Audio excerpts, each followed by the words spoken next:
Okay,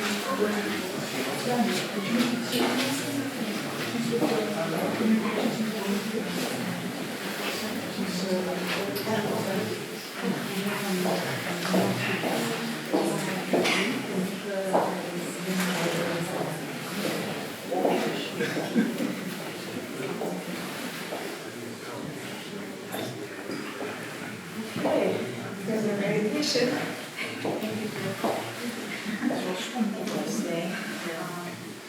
Well, I guess you're welcome to my performance. I guess you heard I was like an artist or something. Yeah, I mean, you're all going to grant me a tremendous amount of power. You know, you've all gathered here in your free time just to hear what I have to say and see what I'm going to do.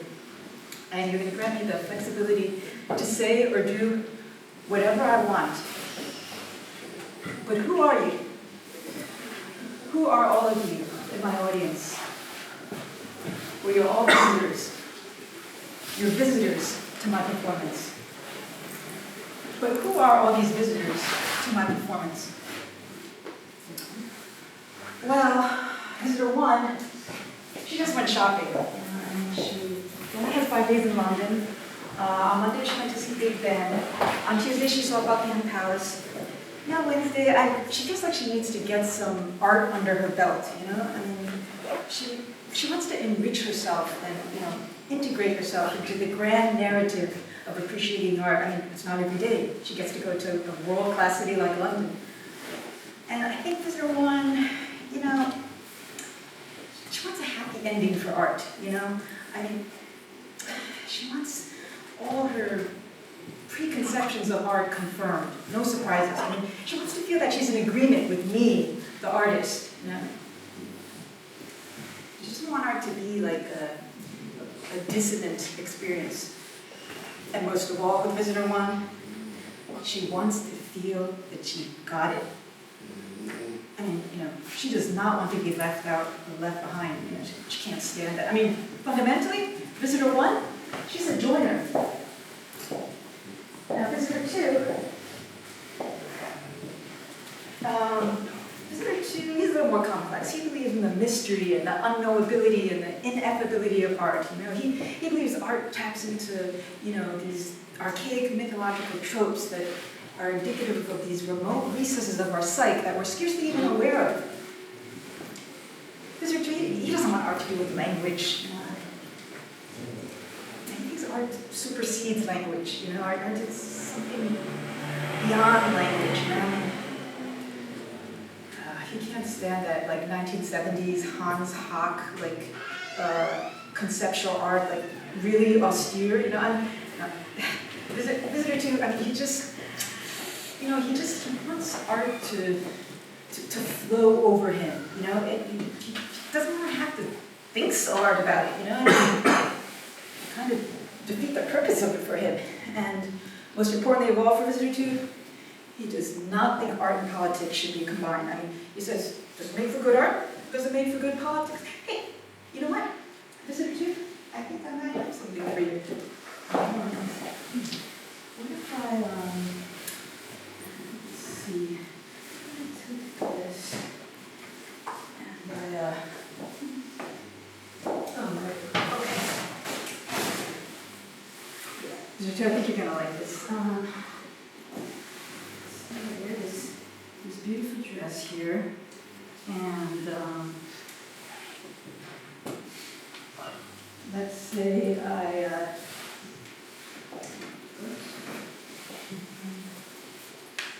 Velcro. So I take these flowers and write.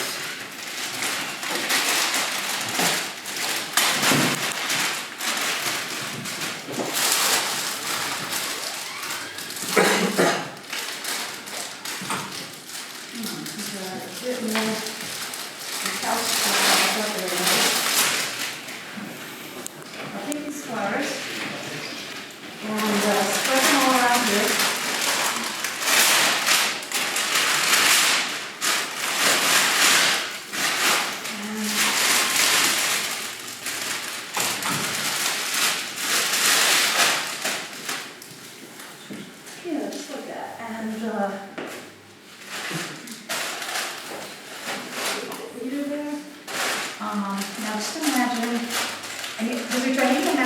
glass enclosed case, like translucent, you know how like at Christmas time, like the shop windows, they have this frosting around the edges or whatever. So imagine like an artwork version of that, okay? So imagine I need this case. Sorry, I didn't have time to make that for you too. But imagine I need this case, this glass enclosed case, and imagine I'm just, I'm just lying here. I'm just, and you don't know who I am. And you don't know where I came from. I'm just, I'm in this glass enclosed case. You don't know why I'm in this bed of flowers. I mean, I just, yeah, it'll just, I think this will be good for you, visitor, too, because, it's overflowing with semantic content, It's like, it can absorb a lot of narratives without being, like, restricted to one. It's, hovering in an indeterminate space between connotation and denotation. It's, it kind of plays with the border between the animate and the inanimate. It has just enough transgression to be sexy. It has just enough, ambiguity to be apolitical. Very important for visitor two, that it be apolitical.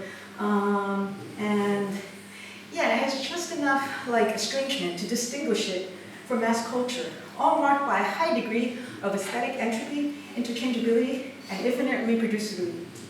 And most importantly of all for visitor two, it's marked by a kind of a modernist tendency to block out any political context, by using aesthetics to appeal to ideal form. Because, I want that for you, visitor two, because, after this performance, I want you to go to the bar, and I want you to talk to your friends, and I want you to be in a good mood, I want you to feel like you saw a good performance, and it had everything that you were looking or, expecting from art. Like, it has everything, right? For your visitor, it's got beauty, it's very aesthetic. It, what else? It kind of flows over you without making you have to think too hard. You really need that. And, what else? And it's not political, so, that's what I want for you, visitor two, because, hey, that's what I'm here for, I'm an artist. I'm here to use aesthetics to block out political content. Okay, so, visitor three. Visitor three, she wants me to show that I'm human, because, after all, that's what unites all of us, isn't it? Yeah, she wants me to show that I'm vulnerable, She wants to leave this performance understanding a little bit more about who I am.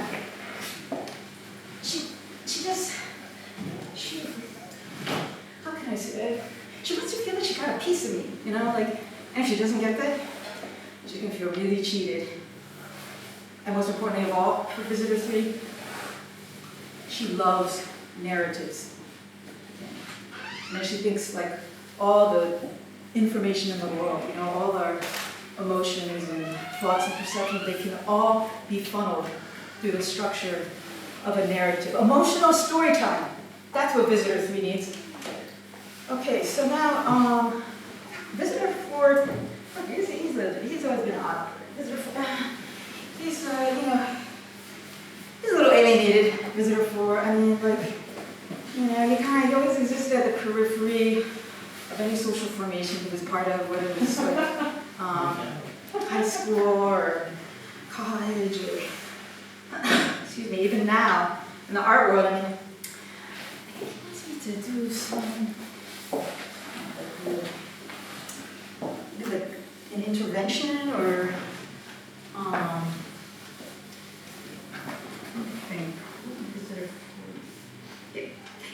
he wants to see me do fucked up shit.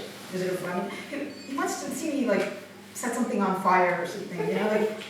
After all, this is performance art, right? Oh wait, Matthew, are we going to set stuff on fire? I forgot to ask you. Okay. I'll talk to you about it later.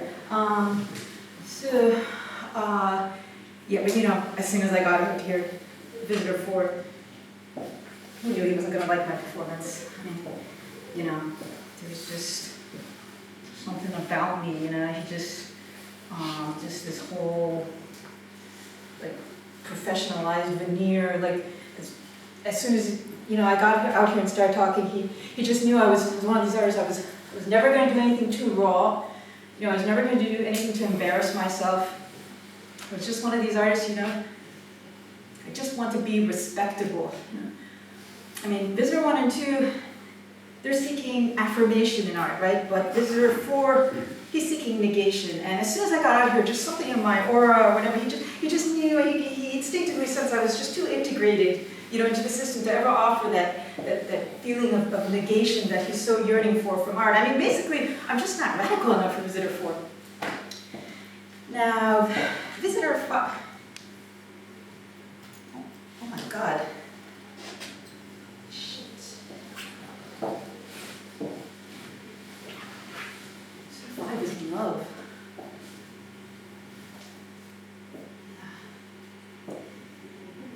He met her at Nicholas's surprise birthday party. Do you know Nicholas? He's got that super curly red hair and he's always wearing those vintage 1970s, like, very colorful anyways, so he met her at Nicholas's surprise birthday party, and you know, they were just glued to each other, you know, for 3 hours. They weren't talking to anybody else at the party. I mean, they just had such a connection, you know. And then, you know what she said to him when she left the party? I feel like I knew you before I met you. And then he texted her like in 2 hours, and for some reason she emailed him back. I don't know, she was texted in 48 hours. Oh my God, it was the longest 48 hours of his life. I mean, you know, he can't stop thinking about it, you know?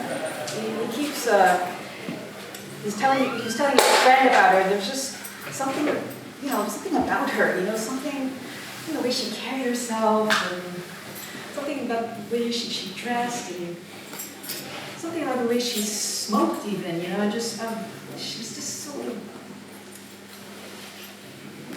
like, French. I mean, she wasn't French. She was Italian, but, you know, Visitor 5 likes anything to do with French people. Les Français n'ont aucune notion de l'androgyne.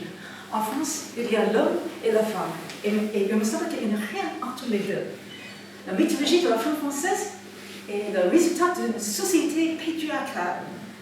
Une fois que mon ami a dit que le mouvement féministe en France était 20 ans de retard sur les États-Unis. Mais je lui ai demandé, ah oui, mais certaines pensions les plus importantes, certaines pensions féministes les plus importantes sont venues de France. Julia Kristeva, Simone de Beauvoir, Luce Irigaray. Mais elle a dit que non, le féminisme français est une invention américaine. Elle a dit que tous ces pensions féministes français que vous avez nommés étaient méprisés en France, mais idéalisés aux États-Unis. But let's get back to, sorry for the digression, let's get back to Visitor 5. Yeah, so Visitor 5 likes French women. And yeah, he only came because, you know, this Italian girl, her roommate, Elena, works for the Tate Modern, or is it the Tate Britain? Anyways, I was getting mixed up. Anyway, she works for one of the Tates, and they always get like free tickets to performances. And Elena had 3 tickets, so, you know, the Italian girl, she invited Visitor 5. I mean, you know, he's not even paying attention to my performance, you know, and he's so preoccupied, you know, I mean, he's just at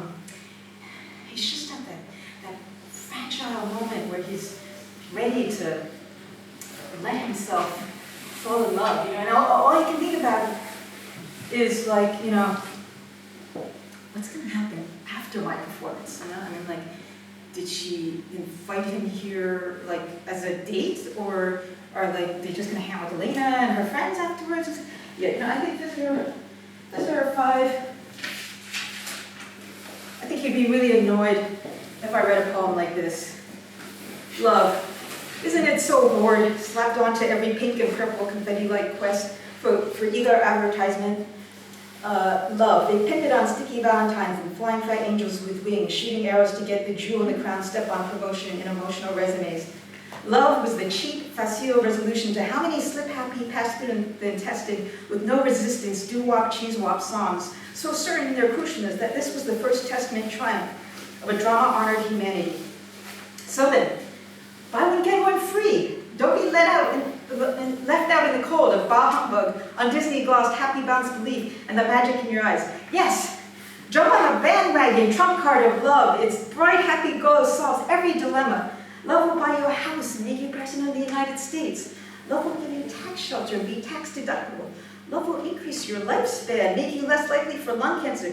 And Mrs. Fields will bake you cookies. Love will give you that sexy, healthy, Stairmaster, shiny tan glow. Love will increase your advertising time on Super Bowl weekend. Love, love, love. Intoxicate on its funhouse abundance of tax breaks, finance options, and increased marketability incentive. You can't miss, my friend. Take a seat. We're all here to help you. Sign up for Love's glowing, flowing tulip and daisy stuffed down your throat, stranglehold of compulsory happy ending. A crushing of complexity and wounds we all hide inside. User-friendly and so personable. Love is a flashcard for Monday, Tuesday, and Wednesday. Love is parcel and well-scheduled. Love doesn't have that awful aftertaste that leading brands of mouthwash have. Love can be financed at the low, low rate of 5.6% plus 2.1 rebate financing. Birds do it, bees do it, even CEOs, Son of Sams, and Hitlers do it. Come on, let's fall in love. Okay, oh yeah, that was a little American reference. No one, Son of Sam was a mass murderer in the 1970s. But he was, I'm sure he was capable of being in love also. Let's see, so Visitor 6, don't worry, we just have 2 more to go. Visitor 6, okay, this is the way I would describe Visitor 6. So let's say in a house, there's certain rooms that you're using that are more central, you're using them all the time, like the kitchen. And there are other rooms that are more marginal, they're more on the periphery, like the library or something. So imagine if each room in a house represented a part of your life. So for Visitor 6, it's like if each room represented a part of his life, he'd have one room for his finances, one room for his career, one room for his family. What else? Well, like another room to keep track of the Tory government under Blair. And then, I don't know, Art was this room, he never really knew what to do with it, it wasn't one of the central rooms in his house, but, it wasn't as marginalized as the attic, but it's just one of these rooms, when he walked by, he didn't know, should he go into the room, and if he went into the room, like how long should he stay in the room, and like what should he do in the room, and yes, that's all I know about Visitor 6. But I don't know if he likes French women. Okay, now Visitor 7 is going to be super annoyed if I do this.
Visitor 7, he believes in the expanded field of sound, he's into like, cacophony and distortion and looped tape effects and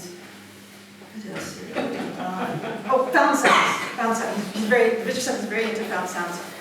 Yeah, I mean, she just, he can't believe people are still making music based on like the 8-tone scale and melody and harmony and time signature, yeah. Visitor 7 would never write a composition with time signature, okay? Yeah, he just is like, this is so like from the past. But, but Visitor 7.1, okay. Visitor 7.1 can't stand Visitor 7. I mean, they're in the same Sonic Experiments Facebook group, and they just, like, he can't stand how Visitor 7 thinks he's doing something completely new. Like, Visitor 7.1 says there's nothing, it's impossible to do anything new anymore. It's so, like, modernist, to even suggest such as like the futurist, he said, everything that came before us was wrong, I'm doing something totally new. It's just so, Visitor 7.1 can't stay. Oh, but wait, Visitor 7.2 wants to get on this. Yeah, Visitor 7.2 wants to rebut Visitor 7.1 because he thinks it's a bit of a caricature of modernism to just reduce it to being a fetishization of newness. Visitor 7.2 wants to tell Visitor 7.1 that, modernism actually had 2 waves, and the first wave, hold on, everybody. Okay, listen. We really can't have this argument here. I'm in the middle of a performance. Okay. I still have 2 more visitors to go through, so and like what time is it? Anyway, so why don't you all just sit over there and talk amongst yourselves? And okay. Right, okay, you know what? I want all of you to like my performance. Visitor 7.172. I want all my musician friends to like me. So, how would I do this?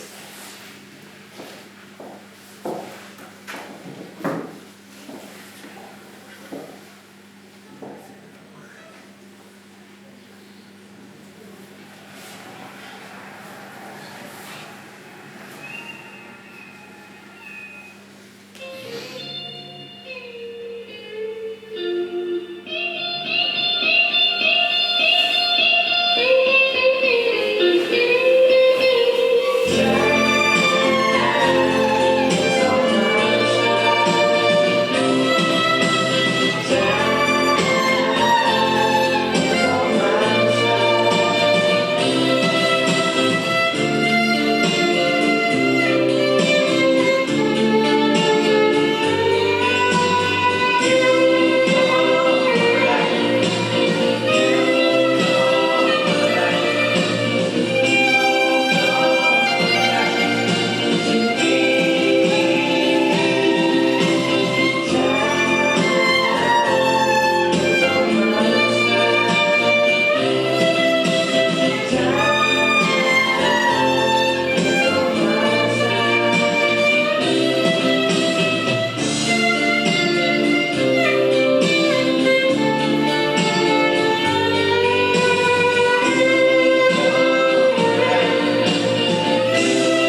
so relieved if I do this. This is the only two modalities, annoyed and relieved. Okay.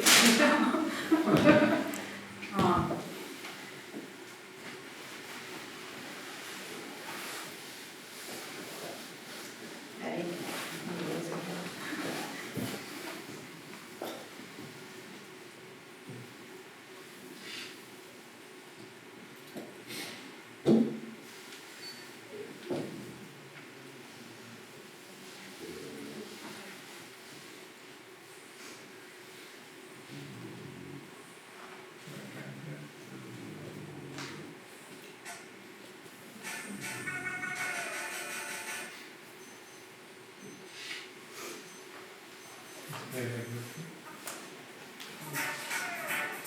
You start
this is really finally, finally something you can relate to, I wasn't even paying attention to my performance before,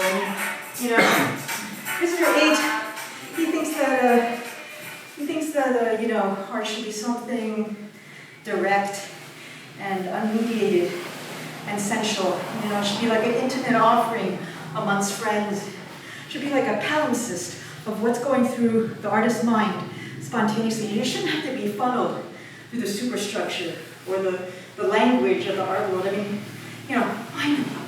Finally Visitor 8 respects me, I put myself on the line. I gave something of myself, I made myself vulnerable, Visitor 8, I'm not just some cynic. Okay, so,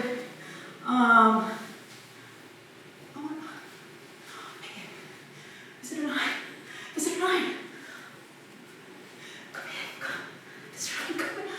Oh, okay, I see Visitor 9, but I can't get him to come in. Yeah, Visitor 9. Jeez, Visitor 9 can't stand contemporary art. He thinks all American museums are bastions of white supremacy. And, they tell histories of white conquest, and they present masterpieces of white artists and inventions of, white scientists, and even the popular conception of a museum as a temple for contemplation is ridden with this, these Eurocentric myths and kind of implies a white set of behavior. Yeah, Visitor 9, he likes to quote James Baldwin, and James Baldwin about the inertia of whiteness, and use that to kind of deconstruct the whole ideology of white. I have to agree with, I can't disagree with Visitor 9, but if he thinks contemporary art is white, he should try going to a contemporary dance class. Because in New York, like a Trisha, but everyone heard of Trisha Brown, right? Like the New York contemporary dance class, it's like 40 white people. Okay, let me put it this way. In New York City, sometimes in the subway, I'll see African American break dancers, and they never seem to need to warm up, Like 1 minute, they'll just be standing there, and then the next minute they'll do like the most mind-boggling, like acrobatic feats. They'll be like doing double flips in the air, and that, that helicopter thing where you kind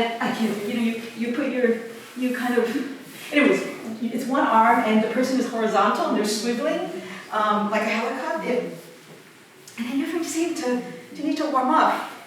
And then I go to a white person's dance class, like contemporary modern dance, contemporary dance, mostly white people, and it's like Trisha Brown, and they're all lying their backs. They're taking 30 minutes to warm up, and there's like, I don't understand this, but there's like somebody talking to them while they're warming up, and it's like, this person is like, okay, I should breathe. I should breathe. Deep from your sternum. I want you to breathe. I want you to think of circles. Think of circles of energy. They're coming from your toes, and they go through your ankles, and they go through your solar plexus, up the sternum. I want you to breathe. Think of your flow. Think of your flow. Then I want you to breathe.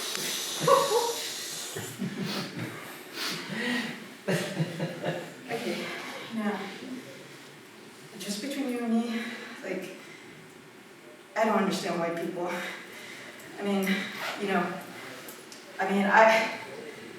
It seems like they need to talk to themselves for 30 minutes, just to be able to move. I kind of feel sorry for them,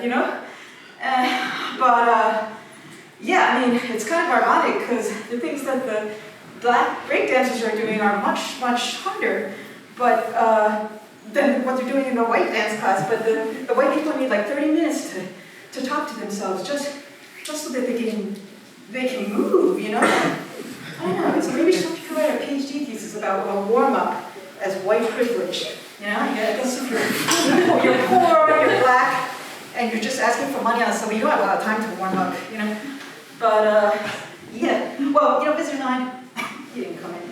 I don't want you. I want to contradict this idea. I don't want you to think that the white cube is just for white culture. So I'm going to do this for you.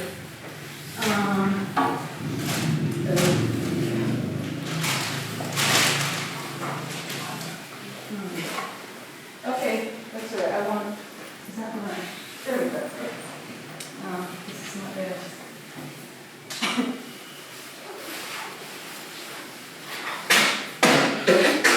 Alright, stop what you're doing, because I'm about to ruin the image and the style that you're used to. I look funny, but I'm making money. CCO, would I hope you're ready for me? Now get around. I'm the new fool in town, and my sound's laid down by the underground.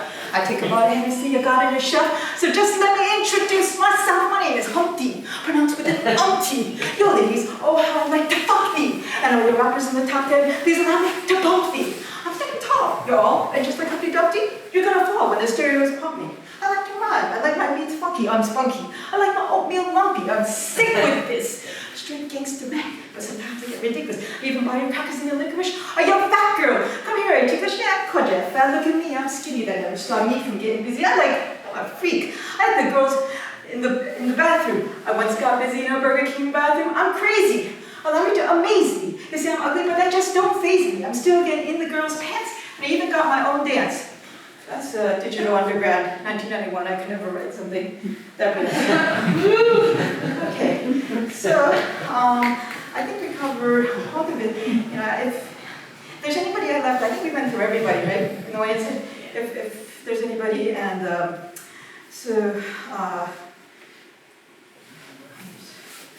is this?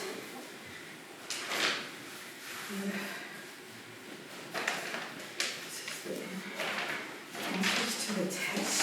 Just see what this is about.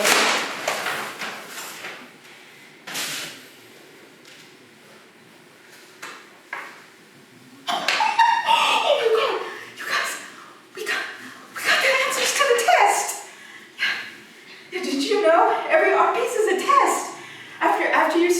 you have to go to the bar and talk to your friends and tell them what you thought it meant. And it's all a test, but they're going to give us the answers to the test. So here's, everybody take one. If I don't pass one out to you, just take one. And thank you for coming to my performance.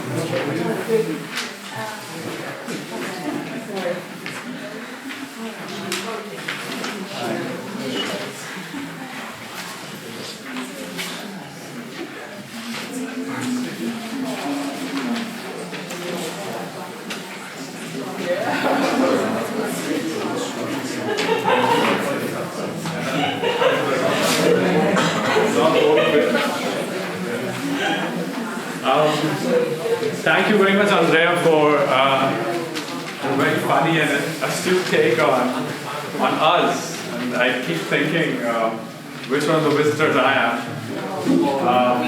7.6. For those of you who have just come here, who just joined us, welcome to Juju.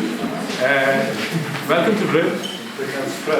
Oh yes, you can come in if you want. There's beer and there's wine.